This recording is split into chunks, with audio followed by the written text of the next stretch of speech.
This is the RAD Position with ASRT CEO and Executive Director Melissa Pergola. A podcast for medical imaging and radiation therapy professionals.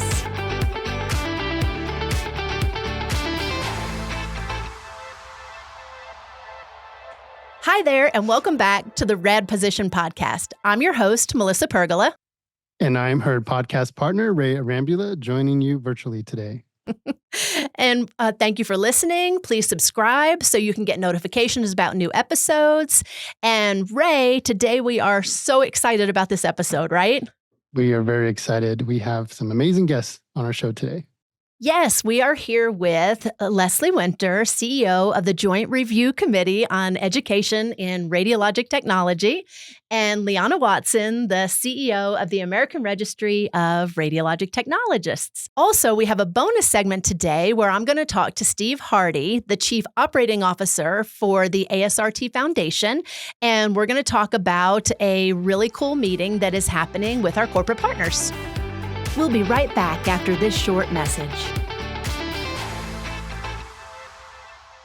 At the American Registry of Radiologic Technologists, we're focused on promoting safe, high-quality patient care through credentialing, collaboration, and advocacy. Join the nearly 360,000 registered technologists in delivering exceptional patient care through medical imaging and radiation therapy. Advance your career with one or more of ARRT's 13 credentials. Continue your path to excellence with ARRT. Discover more credentials at arrt.org. So now I'm going to go ahead and introduce my esteemed colleagues, starting with Miss Leslie Winter. Leslie Winter is the current Chief Executive Officer of the Joint Review Committee on Education in Radiologic Technology, or the JRCERT, which we'll say from now on. She's been in this role since 2007, but employed there since 1995. Leslie started her educational journey at Western Illinois University, where she earned her Bachelor's of Science and then obtained her Associate of Allied Health degree in Radiography from Triton College. Leslie earned her Master's of Science degree in Health Administration from the College of St. Francis. She's held numerous roles in medical imaging, from a CT technologist to a department administrator, educator, program director, JRCERT site visitor, and now her current role as CEO with the JRCERT. That's a lot. Her service and dedication to the profession, especially in the arena of quality education and patient safety, have made a profound difference. I would like to welcome Leslie Winter. Thank you, Melissa. You are welcome. I want to thank you, the ASRT, for the opportunity to participate in the podcast. Yeah, awesome. We're so excited you're here. All right, now I will introduce Dr. Liana Watson. Dr. Watson serves as the Chief Executive Officer of the American Registry of Radiologic Technologists and has worked for the ARRT since 2017. Dr. Watson is a certified association executive and medical imaging professional with more than 15 years' experience in managing nonprofit associations, leading highly motivated and capable teams, developing and overseeing strategic and operational planning, and implementing organizational performance and process improvements. She's provided support to ARRT trustees, staff, and volunteers in successfully administering national certification programs for medical imaging and radiation therapy professionals that promote high-quality patient care through credentialing, collaboration, and advocacy. Prior to her work with the ARRT, she served in several leadership positions with the ASRT and the ASRT Foundation. Dr. Watson earned her CAE in 2015 and has been a volunteer for the American Association of Association Executives since 2012. She earned a Doctor of Management in Organizational Leadership from the University of Phoenix in 2007, and her positions with the ARRT and ASRT follow a 25-year career as a medical imaging professional, radiology department director, Enterprise Project Manager for the Regional West Center in Nebraska. She has served as an active volunteer for the ARRT, ASRT, and ASRT Foundation for many years and is a published author. Welcome, Liana. Thank you, Melissa. It's great to be here. Yeah, so thrilled to have you. I feel honored to be alongside these three incredible CEOs. I have to admit, it's also a little bit intimidating. Now, you all have been working pretty closely together for the last couple of years. Melissa and I have some questions we want to ask you individually. But first, I'm curious, how did this idea of collaboration among your organizations come about? I think being some of the most prominent organizations in medical imaging and radiation therapy, it just made sense that we meet regularly to talk about issues that are common to our profession, see what we could do to impact the profession in a positive way, and work together. Yes. And that's really what we've tried to do over the last 2 years. I was determined when you took over as CEO that the three of us were going to get together and work together to move the profession forward. It's so important that we're one instead of three separate. We're much stronger together. So it sounds like this was planned. It didn't just happen organically, but it sounds like it continues to grow and evolve. And I think one of the things that we really need to talk about is we all have different missions and visions. There are things that we don't agree with, but we try to find our common grounds where we can work together. And I think we're very respectful of each mission. Yeah. Right. We are. And how we achieve those missions. Yeah. Because they are very different missions, but really with one ultimate goal, which is making sure that our patients get the highest quality, safest care, right? Whether that's through credentialing or accreditation or the professional association providing resources. So I think it's not that hard to always find that common ground. Right. Yeah. So I imagine there's been many benefits working together as sister organizations, notably the consensus committee that took place last February. So could you tell us a little bit more about that and how that all came together? Our very first meeting, we started talking about the issues with the profession and started doing some brainstorming about what we, the three organizations, could do. And then we started thinking, well, it shouldn't just be us. Right? Yes. We needed to be bringing in other organizations into this because we aren't the only ones who are part of this profession. Yep. The issues were bigger than just the three of us. Yes. And we needed that input from everyone else who was involved in the profession. I think that's one of the most important things that has happened post the consensus committee is the subgroups that have been created that are addressing the findings. And our organizations and others that were there are leading those subgroups. There are lots of opportunities for organizations, all of our organizations, and even corporate to get involved in these big issues that we have going on. Yeah. And I think it's really important that we've also invited physician organizations, ACR, Astro, to join us too, because they're realizing that our workforce issues are impacting them too. And they want to join us in trying to help figure out how we can impact the workforce issues and try to figure out how to get more people into our profession, right? And people are stepping up. Organizations are stepping up. They are. And I think if we don't keep on the subcommittees, the subgroups, we're not going to meet those objectives. Right. Those actions will never get resolved. Yeah. So it's good that we are meeting with them quarterly to see where they are as far as progress in meeting those action items. Bringing people together, forging relationships, and actually working together to get things done. It's really exciting. Well, thank you for sharing that. And you'll be able to find that white paper in the research section of the ASRT website. So regarding the JRCERT, we're talking about accreditation, not certification. So what exactly is accreditation and why is it important? Well, accreditation, the overall reaching of accreditation is educational quality. Accreditation is a process of peer external review that scrutinizes universities, colleges, programs to assure that they're providing quality education. It also assures the students and public that the institution meets defined set of standards of quality. It also makes programs in colleges and universities be accountable for the integrity of their work. Accreditation also allows students to participate in Title IV federal funding, financial aid. Yes. So that's really important. There's basically two types of accreditation.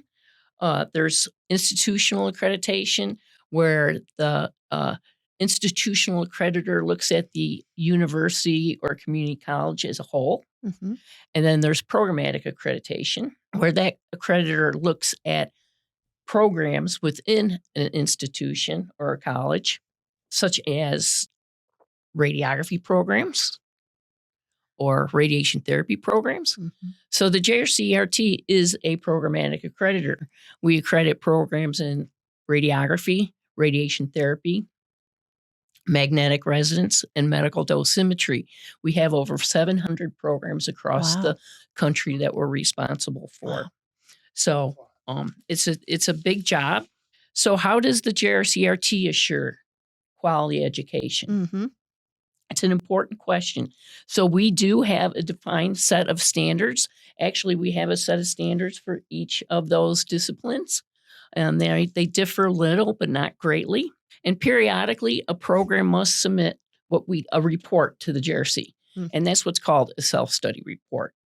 That self-study report is sent to the office and reviewed by JRCERT professional staff. And then we have a peer review that goes into the program to assure that what is in that self-study is valid. Yeah. So the peer review team is credentialed professional radiographers, radiation therapies, depending on the type of program that we're visiting. And they go in to validate the self-study. They interview students and faculty. They assure that faculty are qualified. They assure that the professional curriculum is being taught in its entire content. Mm-hmm. And then they assure that the program has the resources to meet its mission. So after the site visit, all that information goes back to the JRCERT Board of Directors. Mm. This is kind of an abbreviated accreditation workshop here. And all that information from the site visitors goes to our Board of Directors for an accreditation decision. And the board can award our 8 years, which is our gold seal. It's our maximum accreditation that we award. We can also, if there's concerns that haven't been addressed by the program, we could award them either 5-year, and then they could get a probation status if there's multiple significant current concerns. So how do changes at the United States Department of Education and the Council for Higher Education Accreditation impact the JRCERT and ultimately our education programs? Oh, that's a great question, Melissa. So we are recognized by the United States Department of Education, which I'm going to refer to as the department. Okay. So just like we scrutinize our programs by them submitting a self-study and doing a site visit and all that, we have to do the same thing to maintain our recognition for the United States Department of Education and CHIA. So we have to have policies and procedures and resources in place when we're up for this re-recognition process that assures the department and CHIA that we are the leading authority to accredit imaging science programs. So the regulations and guidelines really dictate how we operate. Oh. Now with USDE and CHIA, their big push was transparency, Yep. that students and the public have the accreditation information to make good, sound decisions when looking at the program. Yes. So if you go onto our website and type in a program, their credentialing examination pass rate's right there. Mm-hmm. Job placement rate is there. Wow. Okay. If there's also a link to the program's website, Mm-hmm. if you click on that link, it takes you right to the program's home page. And on that home page, the student should be able to find tuition and fees, grading criteria is required, admission processes. It's quite a lengthy list That's a lot. of what needs to be on their website. So one of our jobs is to check to make sure that when that self-study comes in, that all that information's public. And we really believe that transparency, is all about accountability. Yep. So Yeah. if you're interested in a program, do your homework. Yeah. Do due diligence. Look at that data to determine which program is best for you. Yeah. Great advice. Great advice. So what role do you see the JRCERT playing in this time of change for our profession? I think we've talked about it already, Yeah. Melissa, and that's the consensus committee. Yeah. So moving the profession forward and keeping the consensus, the subgroups Mm-hmm. moving, Yep. I think is critical. As far as an organization, supporting our programs to be the best they can be, to provide excellence in education Mm-hmm. so we can continue to graduate competent entry-level practitioners, clinicians, Yeah. and hopefully counteract some of the workforce shortages that we have. So Yeah. A lot of work to be done. a lot of work to be done. All right. So, Liana, first question for you. The ARRT recently updated the mission and vision. Can you talk about why that change was made and how will this affect ARRT's role in the future? Sure. Thanks, Ray. And you're correct. We recently updated our mission and vision. ARRT's vision is exceptional patient care for all, provided by qualified medical imaging and radiation therapy professionals. And the key word in our vision really is qualified. Mm. This means that we define who meets our professional standards that are necessary to perform the role of a registered technologist or RT. And that's what this is all about. Our mission is to promote safe, Mm-hmm. high quality patient care through credentialing, Mm-hmm. collaboration, Mm-hmm. and advocacy. I know those are, is that new? Those three? Collaboration and advocacy that. are new. Yeah. Yes. So we thought it was very, very important to put that out there, to say that we are advocates for high quality patient care being performed by qualified individuals. So through credentialing, we actually develop and administer examinations that assess the knowledge and skills that are needed by individuals for the tasks that are typically required by professional practice for the discipline. Mm. And most individuals believe that it's the entry-level radiographer, the CT technologist, or the MRI technologist, but we're going beyond that. We believe that there are other levels of individuals that do perform medical imaging and radiation therapy that come before the radiographer, Mm-hmm. like the limited X-ray machine operators that should be held to a professional standard also. Sure. That we should have a standard that they should meet. They should have a national credential also, Yep. and that we should be setting what those standards are for them. Yes. So I know our white paper talks about that as part of our career ladder. It does. right? Yes. Yes. So the ARRT has been talking about the potential of moving the limited scope X-ray machine operator to be a national credential based off of the recommendations of the consensus white paper. Yeah.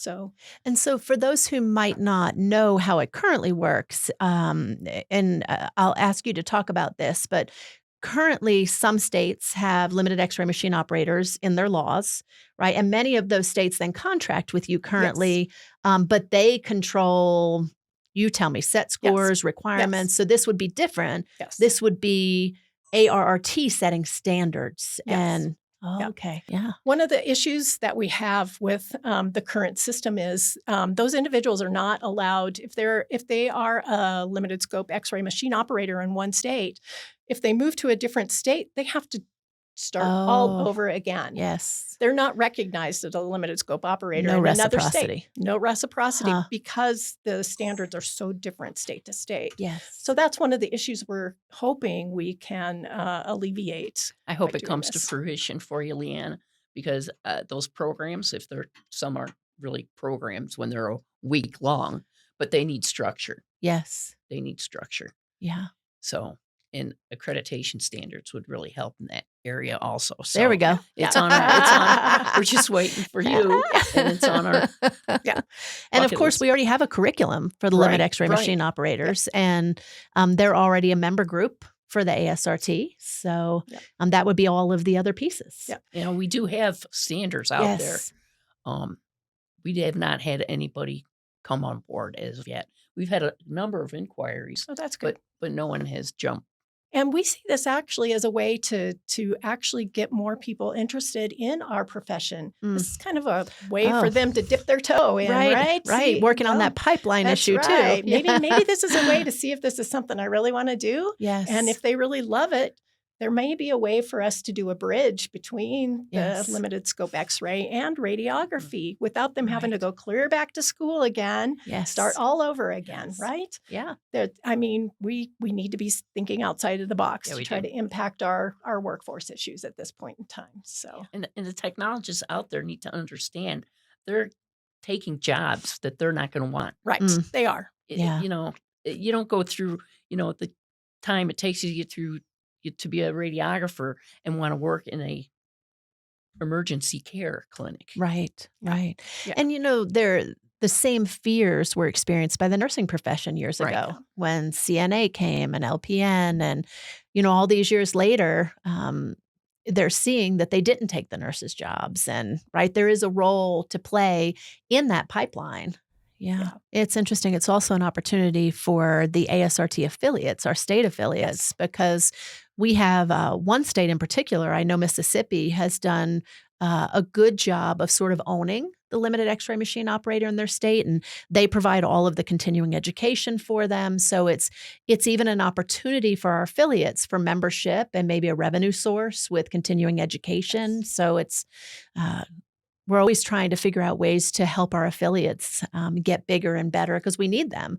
We need them for legislative issues. We need them to sort of bring up the next generation of leaders. So it's an opportunity for affiliates as well. Yeah, I agree.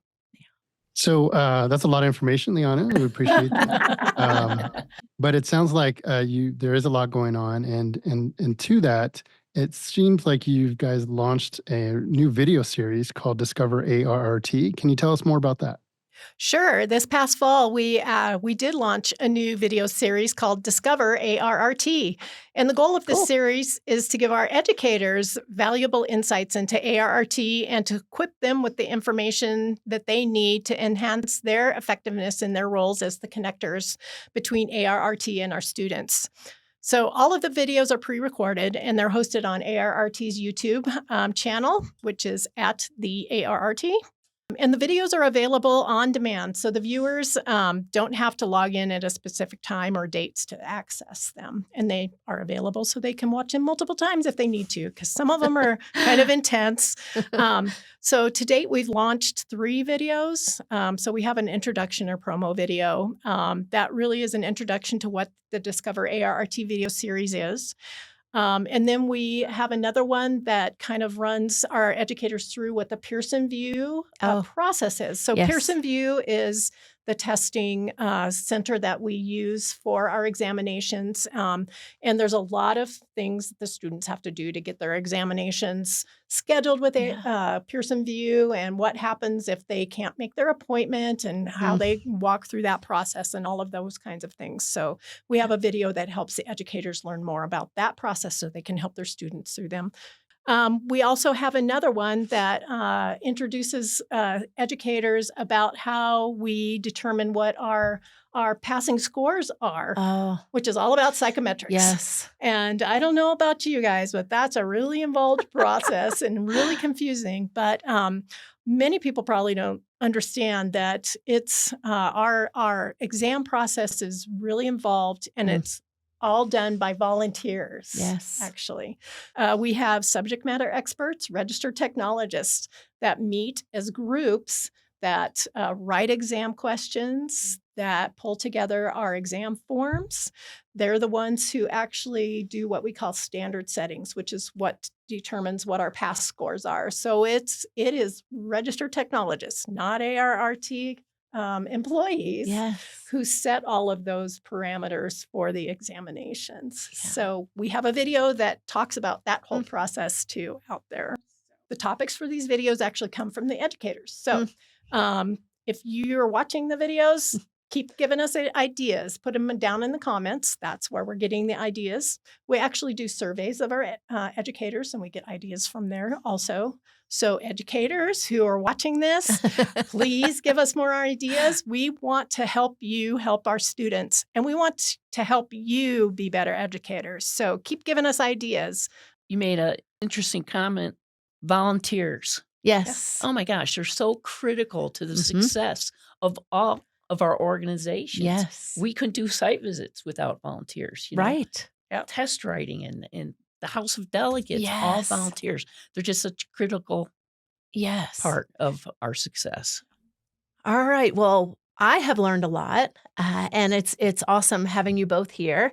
But now we have to do something that I don't necessarily love, but we do it all the time. And so that means Ray is going to lead us in some sort of game. Oh, As now that we have video, Ray says you can see me roll my eyes. yeah.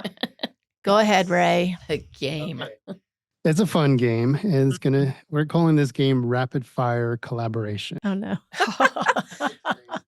I created a mix of fun, thought-provoking, industry-related questions. Okay, if collaboration were a movie, what would the title be? Stronger Together. That's boring. Rocky 27. Walk this line. Oh. Ooh, Okay, walk this line. I like it. Okay, let's ask an individual one. And I'll ask this to Liana first. If you Okay. had to trade places with one of the other CEOs for a day, who would it be and why? Oh, Oh. wow. I'm going to pick Melissa because ASRT's in a warmer place right now. But That's true. That's true. Okay, a final question. Okay. What's one thing you admire about each other's leadership role? Legacy and sustained impact with less. Oh, Yeah. thank you. And I would say vast variety of leadership experience and making a difference. That was easy. Yeah, I was just going to lump you two together Yeah. because the changes you've made already for your organizations has been incredible. Oh, So thanks, Les. Thank kudos. you. Yeah. Yeah, I think Leslie brings history Mm. to our group because she can tell us the background to a lot of things, Uh-huh. right? Yeah. That's what my staff think too. I always go, do you remember? No, you don't because you weren't here 20 Yes. years ago. Right. So Yes. Melissa pushes us to do things that we otherwise wouldn't do. We would have probably never done this podcast if she wouldn't have said, "Hey guys, we're going to do this." And you all were fabulous. See, it was fun. it was fun. Yeah. Now we're going to do something that we do called the We See You segment. And Ray, do we have a message from one of our listeners for the We See You segment? Yes, we do, in fact. And this comes from Shanli Boyd, who says, I'm very interested in becoming a radiologic technologist. I am writing this and hopes to receive any information you can share to help me on my journey. That's a great question for all three of you, I think. That is a great question, Yeah, especially sure is. with the people sitting at this table. So I will defer to the two of you. Well, I think first, research your program. That's what I was going to say. Yeah. Go to the web, go to our web, jrcert.org. Yes. There's data on all our programs, pass rates, like I said earlier, and job placement rates. Yes. The award letter of the program is on the web. So you can click on that link and see the award letter. If they're 8 years, they have no issues. Do your due diligence. Yes. Check out the tuition fee and do your homework to find the best program that fits your needs to start. And if you're in an area that doesn't have a JRCERT program, then you need to be contacting the schools that are in your area. If you don't have the means to move someplace that does have a JRCERT program, contact the programs in your area and really start digging. See if you can find students to talk to them to see what they think about the programs. Start asking questions about the clinical sites. Yes. With those programs, the experiences that the students have with those clinical sites, how much time they spend in the clinical sites, what the pass rates are for those schools. They need to provide you with that information. If they don't want to tell you that information, then you probably don't want to be going to those programs. Yeah. And as far as the clinical sites go, Liana, they probably need to investigate how far those clinical sites are because that could have a budget impact on them if they're traveling to geographically dispersed settings. Right. Yeah. Yes. Yeah. In terms of when you're towards the end of a program, we publish information about all of the examinations. You can go to our website, download the handbooks for each of our certifications, and it tells you exactly what's on the exam, tells you exactly how many questions there's going to be in each of the content areas. That should be your outline when you're studying for the exam. We tell you exactly what's going to be on that exam. We don't give you the questions, but we tell you what to study, and you really need to pay attention to that. Yeah. And I would say, so Sean Lee, you're saying radiologic technologist, but I don't know if you mean a radiographer, an RT, if you mean one of our other disciplines. So if you go to ASRT.org/BC, you can learn about our different professions. The other thing I would say is once you get in your program, become a member. We have student membership with so many resources. So we have practice exams. We have an SLDP, our Student to Leadership Development Program, where you can really learn about the profession, learn about how to become a leader while you're still a student. And there are many other resources. So go to ASRT.org and look up what all of the benefits are that you can have to help you through your student program. And then also once you become a radiographer or radiologic technologist as well. So as we close out, I just want to tell you again, just how amazing it has been to have you here. Not only to have you here, but to have the partnership that we have. And again, I want to thank you for being here and talking to our listeners. Oh, thanks for inviting us. It's been fun. It's been a great opportunity. Thanks, Melissa. Appreciate it. We'll be right back after this short message.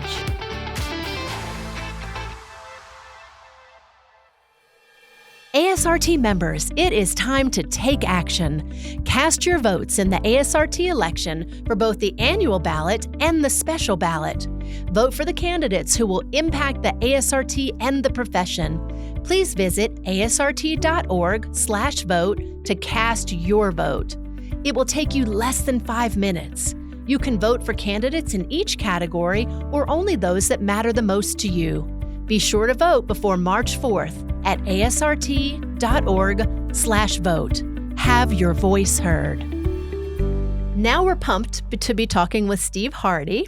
Steve Hardy joined the ASRT in October 2017 and serves as the Chief Operating Officer for the ASRT Foundation and Executive Vice President of the Development and Corporate Relations Departments for ASRT. Previously, Steve worked for more than 25 years in leadership positions, ranging from Director of Imaging and Radiation Oncology, Chief Dosimetrist to Clinical Coordinator and Adjunct Professor. Welcome, Steve. Thank you for having me. So I wanted to ask you a question around the corporate roundtable that's coming up. What is the purpose of the Foundation Corporate Roundtable, and how does it fit into and tie into the work of the Consensus Committee? So the ASRT Foundation Corporate Roundtable was established in 1999 to provide industry partners, mostly original equipment manufacturers, a neutral space to tackle common issues affecting the medical imaging and radiation therapy profession. Yeah. Since its inception, the group has authored many timely white papers on topics such as the role of medical imaging technologists and radiation therapists in the delivery of safe patient care and their role in implementing artificial intelligence in the workplace. Industry partners are affected by the 6 areas that the white paper identified and want medical imaging and radiation therapy professionals to know they are committed to staying in step with the work of ASRT, ARRT, and JRCERT and achieving the outcomes necessary to strengthen the profession and ensure a bright future. Their participation in the ASRT Foundation Corporate Roundtable provides a seamless way to keep them informed and in step with this and other initiatives of ASRT so that we can collectively make progress. The group felt it was important to convene this working group to do just that. Yeah, it seems like this big funnel, right, where you're collecting and gathering all this data. Yes. And I think between the work of the Corporate Roundtable, Consensus Committee, we get these big efforts that are now aligned and working towards the common goals. So it sounds really good. Yeah. And it's so important that we're all working together, right? Absolutely. Yeah. Not just those 15 organizations that came together initially, but our corporate partners, they're critical. Yes. Yeah. Yes. And they very much want to be a part of the solution. So what will be the major focus of the group during this meeting? So prior to the meeting, A survey was deployed to the participants to get a better understanding of how industry perceives the current state of affairs for each of the 6 focus areas, to provide examples of initiatives their company is working on related to each focus, plus an opportunity to provide specific input into actions that could further advance efforts in each area. We also asked each company to rank their ability to support each of the initiatives so that we can benefit from a broader collaboration and utilize their specific experience and expertise to enhance the work of the consensus committee and keep aligned with our strategic goals without duplicating efforts. Yeah. That's great. It's exciting. That is exciting. So maybe we'll have to have you on later on in the year to talk about what happened The results during the meeting and some of the things that maybe our corporate partners are going to be working on. Yeah. I'm sure there will be many opportunities as all of this unfolds. Yeah, that sounds great. Yeah. Thank you so much, Steve, not just for coming on with us today to talk about this, but for everything that you do for the ASRT, for our members, for all medical imaging and radiation therapy professionals, and of course, ultimately our patients. Thank you. Wonderful. Thank you, to be here. Steve. Okay, so now we're going to transition into our updates. Oh, our updates. Yes. So don't put yourself in a bad position. Stay up to date with the RAD position. So as a member-focused organization, ASRT relies on volunteers to serve in roles that ensure the society meets its mission to advance and elevate the medical imaging and radiation therapy profession and to enhance the quality and safety of patient care. One way to do this is in the ASRT annual election. The election kicked off on February 11th, and I encourage every ASRT member to get involved and vote. Right, Ray? It's one way that you can truly have your voice heard. It is, and it's important. So this is your opportunity to elect members of the board of directors and the chapter leaders who will shape the future of the ASRT and the profession. The way you can do this, visit asrt.org/election to learn about the candidates and to cast your vote. What a great episode. This was very fun. I learned a lot. Yeah. It was really nice to see Liana and Leslie. Yeah. And just to hear a lot about the collaboration that you guys have undertaken in the last few years. Yeah. It's really exciting to even know what's upcoming in the future as well. So it was so much fun having them on. I think they had fun too. So be sure to subscribe, share this podcast with your colleagues, friends, and family. And to all of our medical imaging and radiation therapy professionals, be seen And stay rad.